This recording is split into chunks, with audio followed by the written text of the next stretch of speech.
সৃষ্টি হয়নি। আজকে তার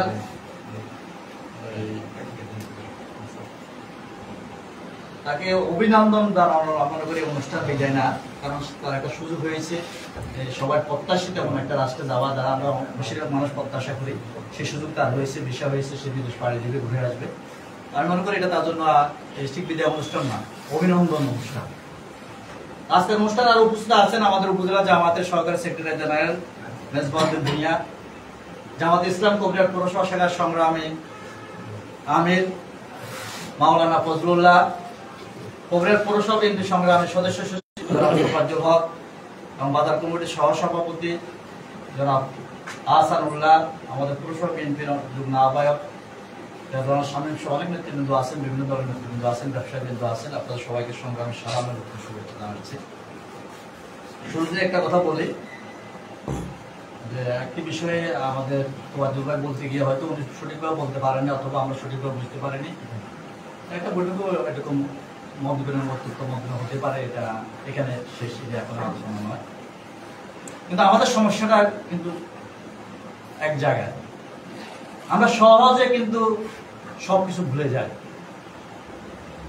আর সহজে আমরা সবকিছু গ্রহণ করে ফেলি। বর্জন করতে আমাদের সময় লাগে না, গ্রহণ করতে আমাদের সময় লাগে না। শুরুতে যদি আমি একটি কথা বলি, এই বাজারে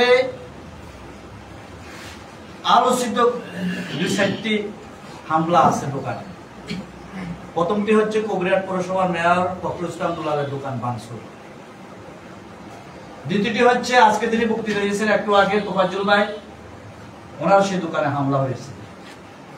তৃতীয়টি হয়েছে পৌর বিএনপির আহ্বায়ক হিসাবে আমার দোকানে, যেখানে অফিস হিসেবে ব্যবহার করতাম, সেটা ভাঙচুর। চতুর্থী হয়েছে প্রাইভেট স্টার, যেখানে আমরা বসে একটু চা খেতাম, সেটা ভাঙচুর। এর বাইরে গত 1991 থেকে শুরু করে আমি এই দলের দায়িত্বে আছি, খুব ওতপ্রোতভাবে দায়িত্বে আছি, প্রায় 27 থেকে 30 বছর দলের দায়িত্ব পদে আছে। আমার জানা মতে এর বাইরে কবিরহাট বাজারে কোনো দোকান ভাঙচুর হয় নাই, যদি আমি ভুল না বলে থাকি। আগের কথাটা এর কোনো দোকান ভাঙচুর হয় নাই, ওইটা প্রমাণ করা হবে না। আরেকটি কথা আছে, গত 25 বছর, প্রায় 18 বছর বা 25 বছর এর আগে অনেক কিছু হয়েছে, এই মাঝে আর কিচ্ছু হয়নি, এই কথাটা সঠিক নয়। আমার বাড়িটা আপনার এই কবিরহাট বাজারের উপরে, একাধিকবার আমার বাড়িটা শুধুমাত্র মিছিল করার অপরাধে আমার বাড়িটা ভাঙচুর হয়েছে। আমাদের কামাল হোসেন শহর বাড়িতে বাজারে করোনারে শুধুমাত্র মিটিং করার অপরাধে, ঘরোয়া মিটিং করার অপরাধে তার বাড়িটা ভাঙচুর হয়েছে।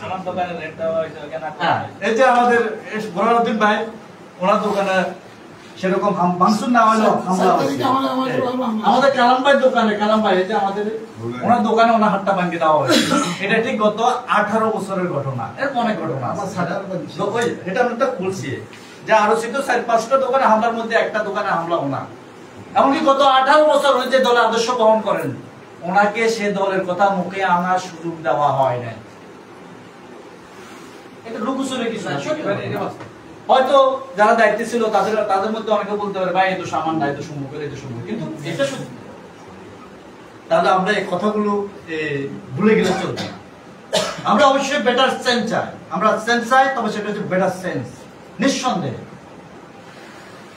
এই যে বাজারের মাছ বাজারের কথা আপনারা বলছেন, এই মাছ বাজারটা সম্ভবত আমরা সেই সময় মধু সাহেবের সহযোগিতায় দুল্লাহ সালমান যখন মেয়র ছিলেন, ওনার আমলে মাছ বাজারটা করা। এরপরে সম্ভবত তেমন একটা কোনো এই মাছ বার করা মেরামত করা হয়নি। গোস্ত বাজারে একই কথা, ও সেই সময় করা হয়েছে, এরপরে আর করা হয়নি। এই যে উপজেলাটা আপনারা আজকে অনেক উন্নয়ন দেখতে পাচ্ছেন। এই যে কবিরহাট হসপিটাল করতে গিয়ে প্রকাশ্যে রাস্তার উপরে ব্যারিস্টার মওদুদ আহমেদের সাথে চরম বিতণ্ডা হয়েছে, এটা অনেকে অনেক করতে পারবেন, চরম বাক বিতণ্ডা হয়েছে। একজন নেতার সাথে একজন কর্মীর রাস্তার উপরে কেন্দ্রে দিয়েছি আমি, একদম সামনে অনেকে মানে চোখে পানি ছড়িয়ে আসছে এবং মধুর সাহেব বিব্রত করে ফেলছে। এই কবিরহাট হসপিটাল করতে গিয়ে, এই উপজেলা করতে গিয়ে, উপজেলা করার মতো কোন সাপোর্ট এই উপজেলা এলাকায় ছিল না। বহু লোক জানে, আপনারা অনেকে জানেন। আমাদের অশ্বদী ইউনিয়ন, নিয়াজপুর ইউনিয়ন, 7টি ইউনিয়ন লাগে উপজেলা করতে, ও 2 ইউনিয়ন আমাদের সাথে আসবে না, ওরা আন্দোলন শুরু করছে। কিছু কিছু মানুষের উস্কানিতে, সবাই না, কিছু লোক আন্দোলন শুরু করছে।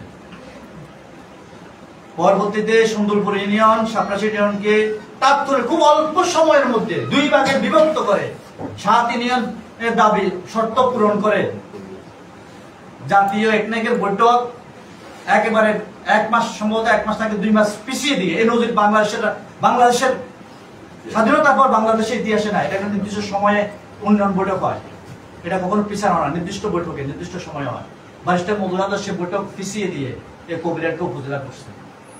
আজকে উন্নয়ন আপনার উপজেলার হওয়ার কারণে উপজেলা হিসেবে যে উন্নয়ন বরাদ্দ সেটা আপনাদের এখানে আর কেউ তদবির করতে হয় না। স্বাভাবিক বরাদ্দটা সেভাবে আসে, তদবির করতে হলে স্পেশাল বরাদ্দের বিষয় আসে।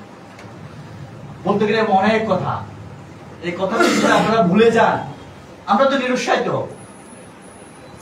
এক দিন এখানে সেরে বাংলা সম্ভবত নাই, এখানে 2004 মাস এক একদিন মন্ত্রণালয়ে ঢুকতাম। মদিন ভাই একটা ঘটনা জানেন, সকালে ঢুকতাম, রাত্রে 8টা বাজে মধু সাহেবের সাথে বেরিয়ে আসতাম। খাওয়ার সুযোগ হতো না, নাস্তা করার সুযোগ হতো না, এক মন্ত্রণালয় থেকে আরেক মন্ত্রণালয়ে ঘুরছি। কারণ মেয়রের সবসঙ্গী কেস না, তখন বেশি করে সবসঙ্গী ছিল আমি আর আমাদের শেরে বাংলা। ঘুরে ঘুরে ঘুরে বিভিন্ন মন্ত্রণালয়ে গিয়ে না খেয়ে উপাস থেকে এই কবিরাট পৌরসভা বরাদ্দ আনছে। সেই বরাদ্দ যে কাজ হয়েছে, এরপরে আর একটা বাড়ির রাস্তা পাকা হয় নাই, একটা ওয়ার্ডে একটা টয়লেট আর হয় নাই, পাবলিক টয়লেট হয় নাই। ঠিক, এই কাহিনীগুলো অনেকে জানেন, স্বীকার করেন না, বলেন না। আপনারা যদি না বলেন, যারা করে চেষ্টা করে তারা নিরুৎসাহিত হবে। 91 থেকে 96 তে আমরা ক্ষমতা ছিলাম, তখনও খুব প্রভাবের সাথে রাজনীতি করছি। 2001 থেকে 6 পর্যন্ত খুব ভালো অবস্থায় মধু সাহেবের খুব একেবারে কাছে থেকে ডানে বামে থেকে রাজনীতি করছি। কবিরাট বাজারের এক দৃশ্যমূল জায়গা দেখান তো আমাদের কারো নামে, সেই সুযোগটি আমাদের ছিল না? অবশ্যই ছিল। মাইতি যাওয়া লাগতো না, বসুরাট যাওয়া লাগতো না, এখান থেকে চাইলে হতো, কিন্তু আমরা দখল করিনি। আপনারা আজকে শৌচাগারের কথা বলছেন, শৌচাগারের জায়গা কোথায় পাবেন? জায়গা তো সবগুলো সরকারি জায়গা বেদখল। এই সরকারি জায়গা বেদখল এসিল্যান্ড, উনি অন্য এলাকার মানুষ এখানে সাময়িক সময়ের জন্য আসছেন, ওনার এই সামর্থ্য আছে, সাহস আছে এই বেদখলকে উচ্ছেদ করে এখানে শৌচাগার করবেন? মোটেই না। এই সাহস, এই সামর্থ্য ওনার নাই। হ্যাঁ, এই সাহস সামর্থ্য আছে, সম্ভব, যদি আমরা এই রাজনৈতিক নেতারা যদি সহযোগিতা করি। কিন্তু আমরা এই রাজনৈতিক নেতারা যখন সহযোগিতা করতে যাব, আমাদের মধ্যে কেউ কেউ লিখে দিবেন, ওই যে জবরদখল চলতেছে, ওই যে সাদাবাজি চলতেছে, জবরদখল চলতেছে, অনেকে লিখে দিবেন। কেউ প্রতিবাদও করে না, মিথ্যা কথা লেখার পর কেউ প্রতিবাদও করে না। যারা জানে তারাও কমেন্টস করে না, প্রতিবাদ করে না। এই যে আজকে রাস্তায় কাজ হইতেছে, গত কয়েকদিনে কত লোক যে ফোন করছে, ভাই খামরা কি ডালা দিয়ে দিচ্ছে, ভাই ড্রেনে কাজ হচ্ছে না। বললাম যে ইয়ানো সাহেব আছে, এসিল্যান্ড আছে, ওদের কাছে। কারণ আমরা যদি নেতৃবৃন্দ যদি আজকে এখানে একটি কথা বলি, 10টা ফেসবুক পোস্ট হবে আমাদের বিরুদ্ধে, সাদাবাদের জন্য কাজ বন্ধ করে দেওয়া হয়েছে। আমরা জানা সত্যটা জানবো, আমরা হলফ করে বলতে পারি। শুধু গত 5 আগস্টের পরে নয়, 1991 থেকে সক্রিয়ভাবে রাজ্য করে আজ পর্যন্ত কোন দোকানদার 1 টাকা আমাদের কাছ থেকে পাবেন না। কোন দোকানদারের কাছ থেকে, কোন ঠিকাদারের কাছ থেকে 1 টাকা সাদাবাজি করে নেয়। কিন্তু তার মানে কি সমালোচনা হয় না? আমাদের বহু সমালোচনা হয়, মিথ্যা সমালোচনা, অপপ্রচার হয়। কিন্তু যারা জানে সত্যটা তারা প্রতিবাদ করে না। না, এই কথাটা ঠিক না, কেউ ভাই কেমন বলে না। তাহলে কাজটা হবে কিভাবে? এই কথাগুলো বলার দরকার ছিল না, আসলে চলে আসছে। যেহেতু দীর্ঘদিন টিপুর দায়িত্ব ছিল, বাজার কমিটির দায়িত্ব ছিল। আসলে বাজার কমিটির কাছে কিচ্ছু করার কোনো ক্ষমতা থাকে না। ওরা আগে বলছে কাউন্সিলের কাছে কিচ্ছু করার কোনো ক্ষমতা নাই। ক্ষমতা একমাত্র মেয়রের হাতে, অথবা কিছুটা ক্ষমতা আছে উপজেলা নির্বাহী অফিসারের কাছে। উনি চাইলে এখানে টুকিটাকি কোনো কাজ করতে পারেন। আর যিনি এমপি মন্ত্রী ওনার বাইরে ক্ষমতা কারো হাতে থাকে না। আমাদের ক্ষমতা বিকেন্দ্রীকরণ না, এটা নির্দিষ্ট 2-1 কাছে ক্ষমতাটা কেন্দ্রীভূত। তারা না চাইলে কিচ্ছু করা সম্ভব না। কিন্তু গত 18 বছরে এই কবিরাট বাজার দেখতে স্বর্ণে মোড়ানো এলাকা হয়ে যাবার কথা ছিল, হয় নাই? আমরা কারণ আন্দোলন করতে চাই না, কিন্তু এটা সম্ভব ছিল। অনেক প্রভাবশালী যারা এই গত সময় যারা ক্ষমতা ছিলেন, তাদের অনেক প্রভাবশালী এখানে লোক ছিলেন, যারা চাইলে এই এলাকা স্বর্ণের মতো হয়ে যেত। সেক্ষেত্রে আমরা একটা ভালো শৌচাগার পাই না। এটা আমাদের জন্য এর সাথে বড় দুঃখের আর কিছু হতে পারে না। আমরা আপনাদেরকে কথা দিচ্ছি, যদি আমাদের সুযোগ আসে, সেটা জোটগতভাবে হোক অথবা ভিন্নভাবে হোক, যদি আমাদের সুযোগ আসে, আমরা আপনাদেরকে কথা দিচ্ছি, গত 18 বছরে যা কিছু হয় নাই, আমরা 2-5 বছরের তার সাথে বেশি কিছু করে আপনাদেরকে দেখিয়ে দেবো, সেটা আমরা প্রমাণ করব ইনশাআল্লাহ। আমরা ইতিমধ্যে অনেক কাজ করেছি, অনেক তদবির করেছি। এই পৌরসভার উন্নয়ন বরাদ্দ দ্রুত আনার জন্য অনেক তদবির করেছি, কিছু কিছু টাকা এসেছে, ওটা অপর্যাপ্ত, আমাদের প্রত্যাশিতভাবে এখনো আসে নাই। চেষ্টা করে যাচ্ছি, বিভিন্ন জায়গায় গেছি, বহু জায়গায় গিয়েছি, বহু লোকের কাছে ছোট হয়েছি। হয়তো ভালো বরাদ্দ আসবে স্বল্প সময়ের ভিতরে, আমরা আশা করি। আমাদের এই ছোটখাটো সমস্যাগুলো এটা সমাধান সম্ভব। আমি একটা কথা বলবো, যদি পৌরসভা পক্ষে সম্ভব না হয়, যদি উপজেলা নির্বাহী অফিসার কর্মকর্তা উপজেলা প্রশাসনের পক্ষে সম্ভব না হয়, আপনারা যারা ব্যবসায়ী আছেন, আমরা যারা আছি, আমরা সকলে চাঁদা দিয়ে হলেও আমরা বাজারে গুরুত্বপূর্ণ এই শোষাকার বাজার যে কিছু গুরুত্বপূর্ণ বিষয় সেটা আমরা সংস্কার করে ছাড়বো। আপনাদের পক্ষে কি ব্যবসায়ী আছেন, সবার পক্ষে 1000, 2000, 5000, 7000 দেওয়া সম্ভব। আপনারা যদি 1000, 2000 দেন, আমরা 5000, 10,000 করে আমরা দেবো। আমাদের কাজ বসে থাকবে না, হয় নিয়মতান্ত্রিক ভাবে হবে, আর যদি নিয়মতান্ত্রিক ভাবে যদি তারা না করে, সহযোগিতা না পায়, আমরা আমাদের মতো করে আমরা ব্যবসায়ীদেরকে নিয়ে উদ্যোগ নিয়ে আমরা এই সমস্যাগুলো দূর করবো। আমাদের এলাকার মানুষ, আমরা উন্নয়নের ক্ষেত্রে, এলাকার পরিবেশের ক্ষেত্রে, এলাকার শৃঙ্খলার ক্ষেত্রে আমরা কোনো দল বিবেচনা রাখতে চাই না।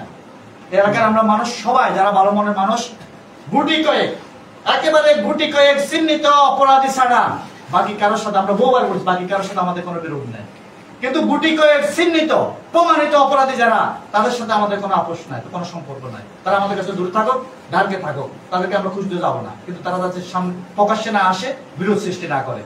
বাকি যারা যে দল করুক, যারা অপরাধী নয়, তাদের সাথে আমাদের কোনো বিরোধ নেই। আমরা এটা বুঝাতে চাই, আমরা এটা প্রমাণও করেছি। বাংলাদেশের সম্ভবত 2-1টা জায়গা আপনারা খুঁজে পাবেন না যে 5 আগস্টের পর এত সুন্দর পরিবেশ আছে, অথবা যারা আগে দায়িত্বে ছিলেন তাদের বাড়িঘর, দোকানঘর, জায়গা, এত সুন্দর পরিবেশ আছে। বাংলাদেশের 2-1টি জায়গা কবিরাটের মতো খুঁজে পাবেন না। এটা আমরা কারো কাছে বিনিময়ের জন্য নয়, কোন সুবিধা পাওয়ার জন্য নয়। আমরা মনে করি যে আমাদের সাথে কারোর বিরোধ থাকলে সেটা রাজনৈতিকভাবে মোকাবিলা হবে, প্রশাসনিকভাবে সেটা ব্যবস্থা নেবে, কিন্তু আমরা কোন অপরাজনীতি এখানে প্রতিষ্ঠিত করতে চাই না। আমরা চাই না আমরা এলাকার মানুষ যাতে শান্তিতে থাকে, এলাকার মানুষগুলো যাতে স্বস্তিতে থাকে, সেই সকল বিষয়ে আমাদের ভূমিকা থাকবে। ভূমিকা আগেও ছিল, আগামীতেও থাকবে। আর অন্যায়কারী যে হোক, যে অপরাধী যে হোক, চাঁদাবাজ, দখলদার যে হোক, আমরা আপনাদেরকে প্রতিশ্রুতি দিচ্ছি, আমাদের দলের নাম বিক্রি করেও যদি কেউ চাঁদাবাজি করে, দখলবাজি আপনাকে আগে নিশ্চিত হতে হবে। কারো কাগজে কলমে যদি জমির মালিকানা ঠিক থাকে, কেউ যদি এটা জোর করে দখল করে রাখে, তাহলে এটা পুনরুদ্ধার করার তার দায়িত্ব, তার রাইটনেস আছে। কিন্তু অন্যায়ভাবে কাগজ কলম ছাড়া, কোন দলিল ছাড়া কেউ যদি আমাদের দলের নামও বিক্রি করে যদি চাঁদাবাজি অথবা দখলবাজি করার চেষ্টা করে, আপনারা সবাই মিলে তাকে প্রতিরোধ করবেন, আমাদেরকে পাশে রাখবেন। আমাদের কোন এই পক্ষে কোন ধরনের সহযোগিতা পাবে না। আমরা বলে দিতে চাই, এলাকায় আমাদের কোনো অন্যায়কারী নয়, সে যে দলের হোক, কোনো অন্যায়কারী নয়। আর আমরা বেশি বাড়াবো না। আমরা টিপুকে সাধুবাদ জানাই, ধন্যবাদ জানাই। সে দল মতাদর্শে বিশ্বাস করুক না কেন, তার দ্বারা এখানে কোনো সন্ত্রাসী কর্মকাণ্ড হয়নি, তার দ্বারা এখানে চাঁদাবাজি হয়নি, দখলবাজি হয়নি। সে সেক্রেটারি দায়িত্বে ছিল, চেষ্টা করেছে ভালোভাবে দায়িত্ব পালন করার জন্য। তো সেক্ষেত্রে আমরা তাকে ধন্যবাদ জানাবো। তার আগামী ভবিষ্যৎ যেন আরো উজ্জ্বল হয়, সে সফলতা জানাবো। আর বাজারের স্বার্থে নিশ্চয় আমরা, যদি সম্ভব হয়, আমরা আগামী যে কোনো সময় আলোচনা করে, বাজার কমিটি মেয়াদ সম্ভবত শেষ, তবে এটা যেহেতু এসিল্যান্ডের আন্ডারে, ওনার উপস্থিতিতে আলোচনা করে বিষয়ে সিদ্ধান্ত নিতে হবে। এই বিষয়ে আমাদের শুধু নিজেদের সিদ্ধান্ত নেওয়ার কোনো সুযোগ নাই। তো বক্তৃতাতে বা আমাদের কথাবার্তা যদি কেউ করে থাকেন, মনে কষ্ট নেবেন না। এটা বৈঠকে বসলে যে একটা উত্তপ্ত কথা হতে পারে, আলোচনা পক্ষ বিরুদ্ধে আলোচনা হতে পারে। সবাইকে ধন্যবাদ আন্তরিকভাবে। খোদা হাফেজ। বাংলাদেশ জিন্দাবাদ। অসংখ্য ধন্যবাদ মঞ্জুরিকে।